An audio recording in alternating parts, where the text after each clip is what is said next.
Dan Goldman and Pam Bondi weren't supposed to collide in a moment that would shake Washington. But that's exactly what happened when a single question exploded into the biggest transparency fight of the year. It started with a line so sharp it cut through the committee room like a blade. Why are federal agents being pulled off real crime to chase people who haven't committed any?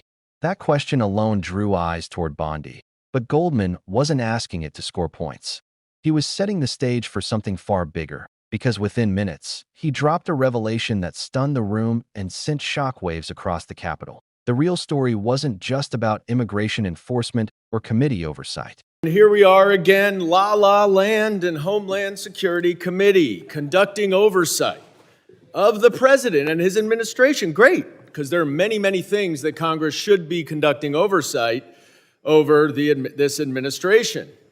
Donald Trump campaigned on finding convicted criminals who are unlawfully here in this country and deporting them. The worst of the worst, he said.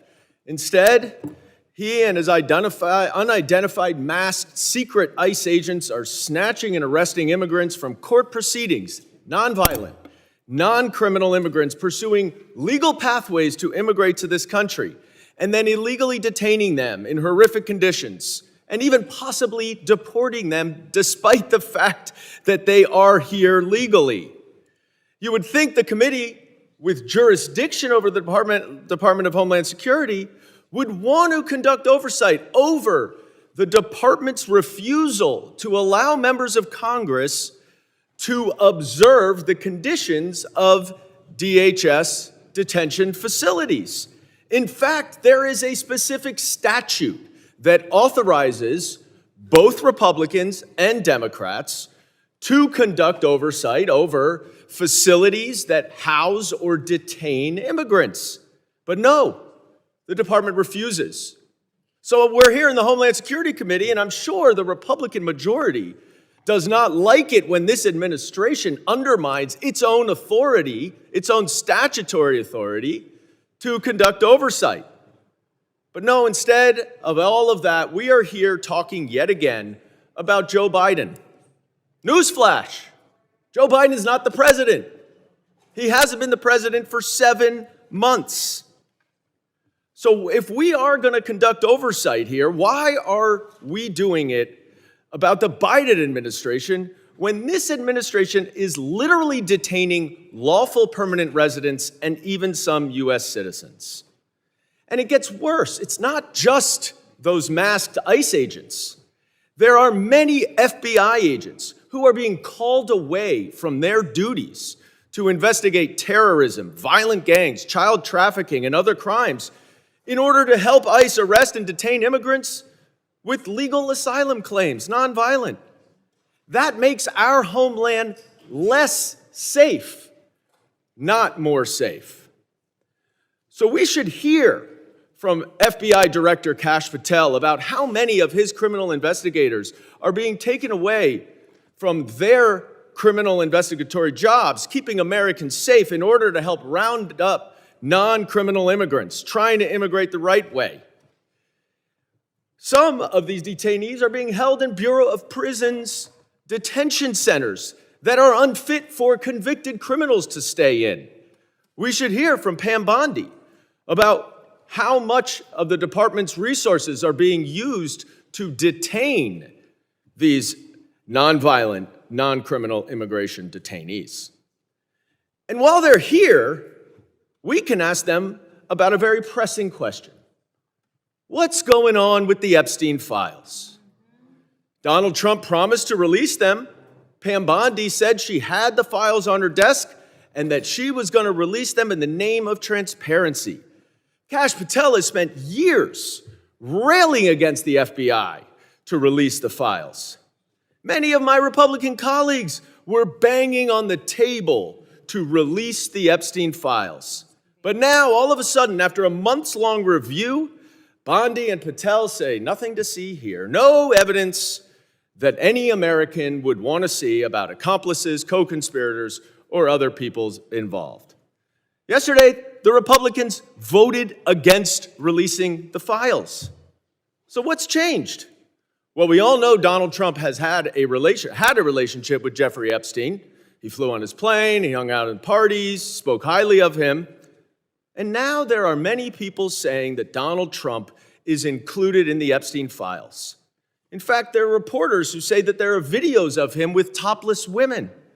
Elon Musk even confirmed that Trump is blocking the release of these files because he's in them. Pam Bondi says there's nothing there, but Donald Trump even acknowledges that there is evidence there. It's just not credible. It's made up. This is a True Social post from 9:43 this morning. It is an admission that Donald Trump is in the Epstein files, and the American people deserve to know whether he is or not. Mr. Garbarino, Mr. Chairman, I would, pursuant to Clause 2K6 of Rule 11. Gentleman is not recognized. Your time has expired. I have a motion. Mr. Garbarino, Mr. Chairman. recognized for questioning. Mr. Chairman, I have a motion. Thank you, Mr. Chairman. Gentleman has a motion. Pursuant to Clause 2K6 of Rule 11, I move that the committee subpoena Pam Bondi, Attorney General of the United States, and Cash Patel, the Director of the Federal Bureau of Investigation. Mr. Chairman, motion to table. Gentleman has a motion. Motion to table. Motion to table is privileged and non-debatable. It was the quiet, uncomfortable truth sitting underneath all of it. Goldman knew it. Bondi knew it. The administration knew it.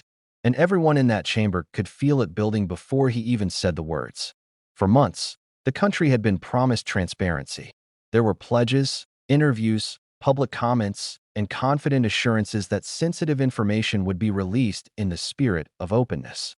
But just like so many political promises in this town, those words had faded into silence.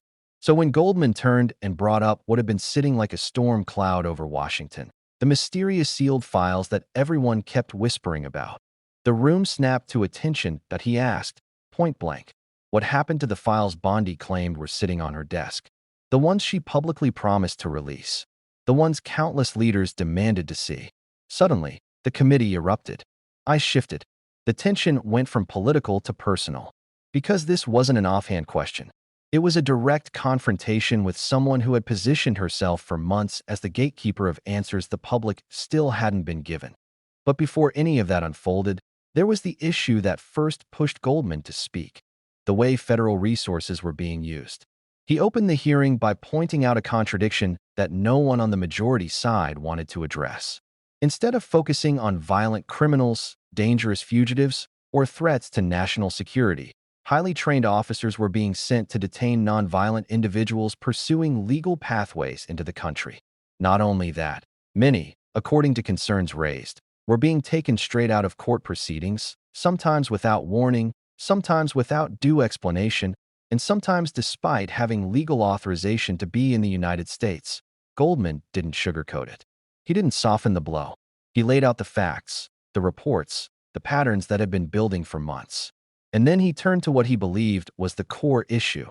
The agencies responsible for public safety were being bent into tools for political theater. That, he warned, was how institutions drift away from their missions. Not through a single scandal, but through a slow series of decisions no one wants to talk about. He pressed further. If mass teams were pulling people out of public courtrooms, and if congressional members were being denied access to detention sites, someone had to explain where the authority was coming from. Who approved it? Who oversaw it? Who signed off on using federal manpower in ways Congress never intended? Especially when specific statutes explicitly give both parties the right to inspect these facilities. But instead of hearing testimony from those responsible, the committee's agenda was once again dominated by discussions about a past administration no longer in power. Goldman finally snapped. He challenged the majority directly. Why meet to debate people who haven't held office for months when the current administration is detaining lawful permanent residents, and in rare cases, even citizens, under conditions that raise serious legal concerns? Why ignore what's happening right now? That alone could have filled the hearing. But then Goldman pivoted. Not gradually, not subtly. He pivoted like someone who had been waiting for the exact moment to strike. And here's where everything changed. He asked again for the individuals the committee really needed to hear from. The head of federal law enforcement and the attorney general. Not to discuss politics, but to answer simple questions about how they were using their resources and why they were refusing to make certain information public. And then, with the room already tense, Goldman moved straight to the topic that had been avoided for months that he asked. What's going on with those unreleased files? He didn't have to explain which files. Everyone knew. The files Bondi said she had. The files she publicly promised to release. The files that critics say have been quietly hidden behind internal reviews, closed-door discussions, and ambiguous statements. For months, leaders across the political spectrum insisted these documents needed to be made public. Bondi herself, in interviews, said transparency demanded it. She said withholding them would violate the public trust. She said she had them in her possession. And then, nothing. The silence stretched on for so long people stopped expecting updates.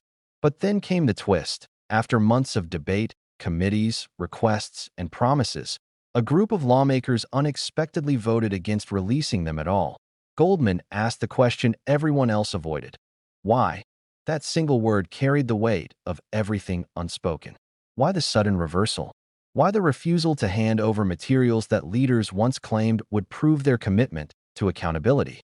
Why were subpoenas being dodged? Why were answers being delayed?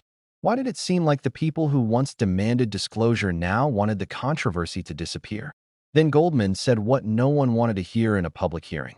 That for years, one name had hovered around the rumors involving these files. Not asserted as fact, not confirmed, but discussed, whispered, speculated about in reports and across the internet. The name of the former president. He reminded everyone of the well-documented past, photos from parties years ago, documented social circles, public comments that once praised a man later revealed to be entangled in horrific criminal behavior. Goldman emphasized he wasn't making accusations. He was pointing out inconsistencies. Statements made, then retracted. Promises offered, then forgotten. And he cited a recent social media post, one that acknowledged the existence of so-called evidence, while simultaneously claiming it was fabricated. A strange admission, he argued, because acknowledging evidence exists at all raises new questions. And then came the bombshell. Bondi was being subpoenaed. Goldman had signed the order. The time for waiting, he said, was over. If the documents existed, the American people had a right to know what was in them, and what wasn't. The room exploded with objections. Members shouted over one another. The chair tried to intervene. Goldman held firm. It wasn't showmanship. It was a challenge, a direct confrontation with a system he believed had grown too comfortable hiding behind vague promises and procedural foot-dragging. From there, Goldman zoomed out. He connected the dots. He argued that the secrecy surrounding these files wasn't an isolated incident. It was part of a pattern, a broader issue of institutions insulating themselves from oversight. He pointed to the way detention facilities were refusing entry to elected officials. He pointed to resources being reallocated without explanation. He pointed to agencies declining to provide basic information. And he argued this wasn't just administrative mismanagement. It was a symptom of something deeper and more dangerous, that a government cannot function if oversight becomes optional. Transparency cannot work when those responsible for it treat it as negotiable. Public trust cannot survive if the public is told, over and over, that the truth is too inconvenient to share. Goldman reminded the committee that the files in question were more than paperwork. They represented a test of whether accountability still existed, a test of whether promises of openness were genuine or simply political tools, a test of whether leaders still believed in the public's right to information, or whether secrecy had become the default position for those in power. He didn't argue the files would contain bombshells. He didn't speculate on who might or might not appear in them.